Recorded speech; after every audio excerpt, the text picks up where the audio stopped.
The love-making got more and more violent and more bedeviling. It was all I could think of. Here I was working a lumberyard front office, not a place that's conducive to daydreaming, what with the front door constantly banging open and closed, and the 3 phone lines always screaming, but all I could do was stare out the window with my secret heart on in my pants and think about how good it would be that night with Cindy.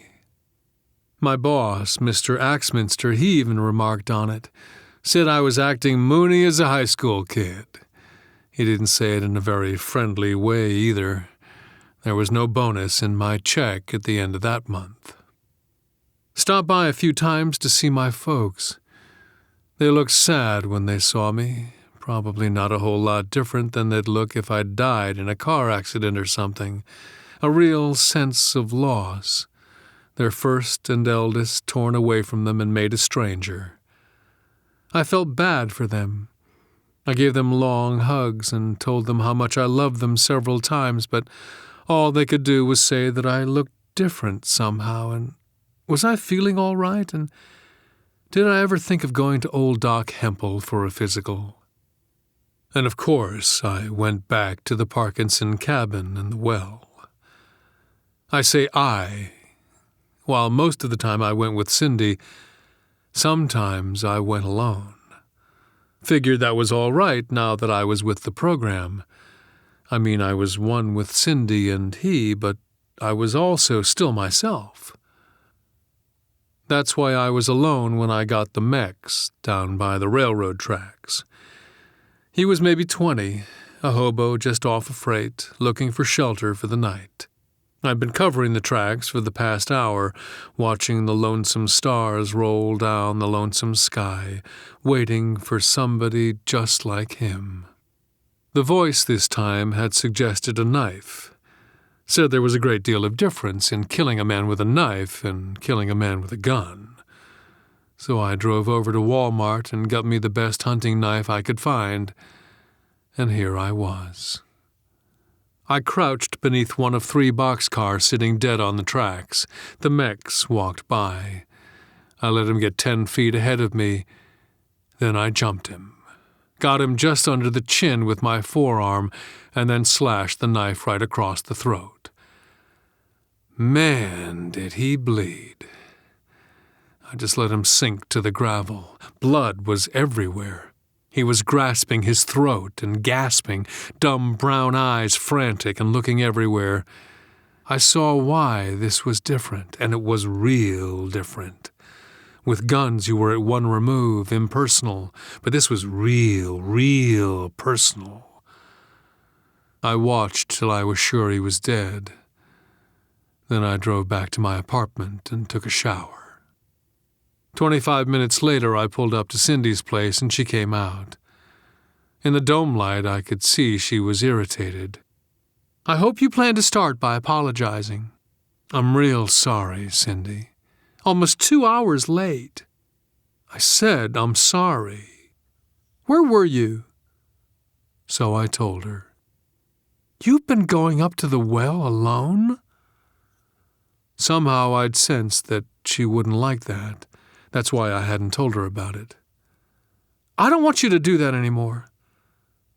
Go to the well? Not by yourself, Spence.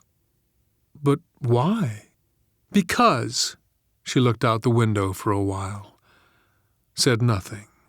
Every few minutes, her drunken old man would peek out the living room window to see if we were still sitting at the curb. Because why, Cindy? She turned and looked at me. Because he's my friend. He's my friend, too. Well, he wouldn't be your friend. You wouldn't even know anything about him if I hadn't taken you up there. Kind of a funny night, that one. We never really got over our initial mood. Even the lovemaking was off a little. Sometimes you can feel when a woman is losing interest in you. Isn't anything they say or do, there's just something in the air. Laurie had been like that when she dropped me back in high school. I'd gone weeks with this sense that she found me vaguely distasteful before she actually dumped me. I was getting the same sense with Cindy. I just prayed to God I was sensing things wrong. But next night, things were pretty much back to normal.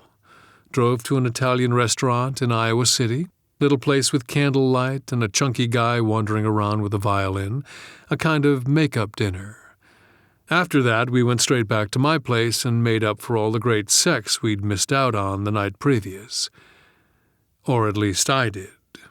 But Cindy, there was a certain vagueness to her sentiments now.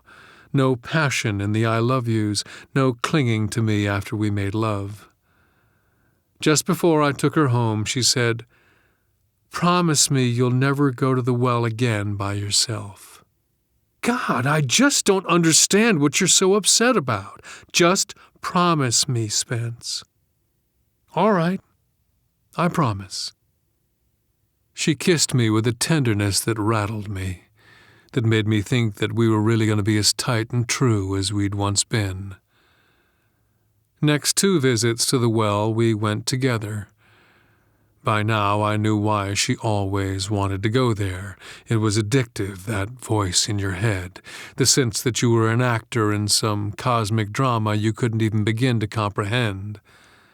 I suppose religious people feel this way when they're contemplating Jesus or Jehovah or Buddha. I needed my fix every few days, and so did Cindy. Following these 2 particular visits, we drove to Des Moines and found a darkened building we could climb to the top of. Kind of cold on the 14th floor. And it was late May. My knuckles were numb as I assembled the scope rifle. There was a motel and a bar a quarter block away. Must be where the really well-fixed swingers hung out because the cars ran to BMWs and Porsches. There was even a Maserati. Cindy crouched right next to me, rubbing my crotch as I sighted the gun. Gray-haired guy came out and started to climb into his caddy. The dark city sprawled all around him, tattered clouds covering the moon. Him? She said. A few minutes later, a real drunk lady with a fur wrap came wobbling out. Her? Then a couple real slick types, probably in advertising. Them? Yeah. Both? That'll be tricky. You can do it, Spence. I had to hurry. Bam! Guy's head exploded in big, bloody chunks. Man, it was hard to believe that a bullet could— "Get him!" Cindy cried as the other guy, stunned, looked up the roof we were firing from. Knocked him a good clean 5 yards backwards, picked him up, hurled him onto the trunk of a Lincoln Town car, even had time to put another bullet in him before he rolled off the trunk and hit the pavement. And then she was all over me, lashing me and licking me with her tongue, and she kept grinding her crotch against the barrel of the gun, and I kept saying, "Cindy, God, listen, we have to get out of here." I just about had to drag her. She wanted to do it right there on the roof. She seemed crazy. I'd never seen her like this. She couldn't calm down.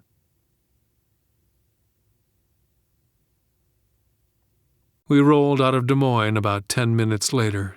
She had my hand between her legs and her head back, and her eyes were all white and dazed-looking. She just kept rubbing against my hand. We must have gone 20 miles that way. Later in bed, she said, "We're good again, aren't we? You and me." We sure are. I was scared for a few days there. So was I. I just wouldn't want to live without you, Spence. I wouldn't want to live without you either. Her craziness had gone. We made gentle love, and then I took her home. And then, next day, despite all my promising, I took the afternoon off and went to the well. I wanted to see it in daylight, see if I could see anything I missed at night. But I couldn't. I sat on the edge of the pit and watched squirrels and field mice dart in and out of the buffalo grass. And then for a while I watched a hawk ride the air currents, and I thought again, as I had all my boyhood, of how fine and free it would be to be a hawk.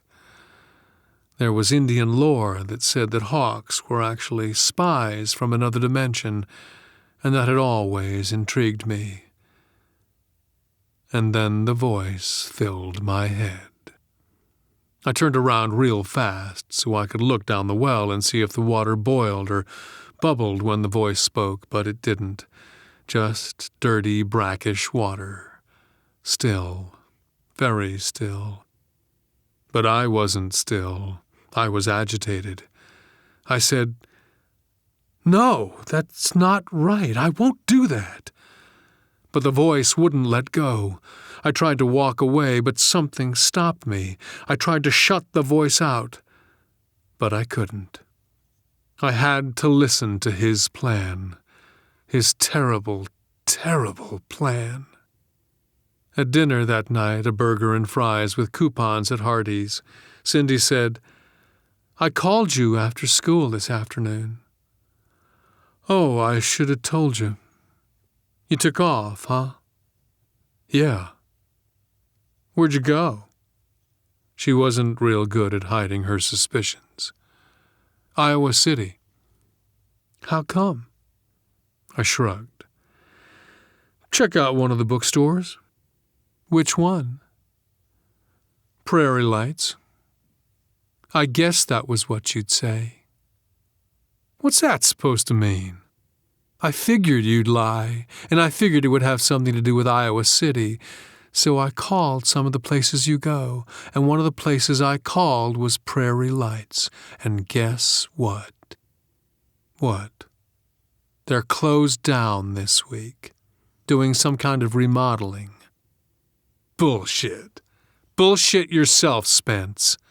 You want to call them? Find out for yourself?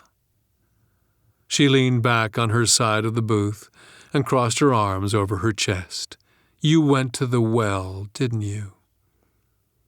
No. You fucker! She started crying then, just like that, right there in the middle of Hardee's with all the moms and dads and kiddies watching us, some with great glee, some with embarrassment and a kind of pity. I put my head down. I'm sorry, Cindy, I won't ever do it again. Oh, right, Spence, you won't ever do it again. Must have been 2 hours later before she uttered another syllable. We were lying in bed, and she said, I need to be honest with you, Spence. I was hoping we were done arguing. I said I wouldn't ever go to the well again alone, and I mean it. The way you meant it last week. God, Cindy, I met somebody, Spence. What? A guy. College boy, actually. What's that mean, you met him? I met him. That's what it means. Some girls and I went to Cedar Rapids a few days ago to one of the malls. That's where he works, one of the malls. Anyway, he called me and asked me if I'd go out with him. Pause. I told him yes, Spence. What the fuck are you doing to me, Cindy? I'm not doing anything to you, Spence.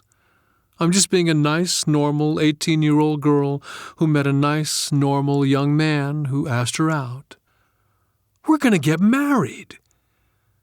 Pause. I'm not sure about that now, Spence. Pause. I'm sorry. I rolled off the bed, sat on the edge, face in my hands. She slid her arms around me, kissed me gently on the back. Maybe I just need a little break, Spence. Maybe that's all it is. I took my face from my hands. You're punishing me, aren't you, Cindy? Punishing you? For going to the well alone. God, Spence, that's crazy. I don't play games like that. I really don't. We have to get married, Cindy. She laughed. Why? Are you pregnant? The stuff we've done. We didn't get caught, Spence. Nobody knows. We can just forget about it. Go on with our lives. Right, just forget it. You know how many fucking people we've killed? I lost it then, jumped off the bed and stalked over to the bureau and swept it clean with my arm. Brute and my graduation picture and my army picture and Cindy's picture all smashed against the wall and fell to the floor in a rain of jagged glass. The funny thing was, I wasn't thinking of Cindy at all. I was thinking of Laurie, and how she dumped me back in high school, and how, even now, I sometimes felt a sudden sharp pain from the memories, pain as dangerous as the pieces of glass now scattered all over my floor. I turned to Cindy. "I'll tell you something, Cindy.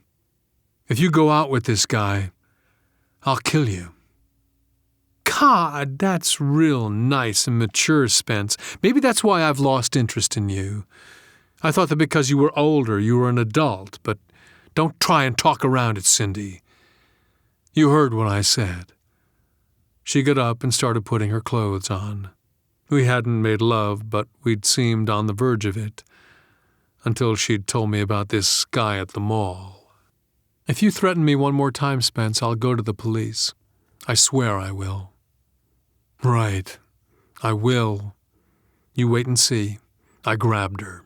Couldn't control myself. Wanted to smash her face in, but settled for throwing her up against the wall and grabbing a bunch of her button-down blouse and holding her several inches off the floor. "I meant what I said, Cindy. I'll kill you. And that's a promise."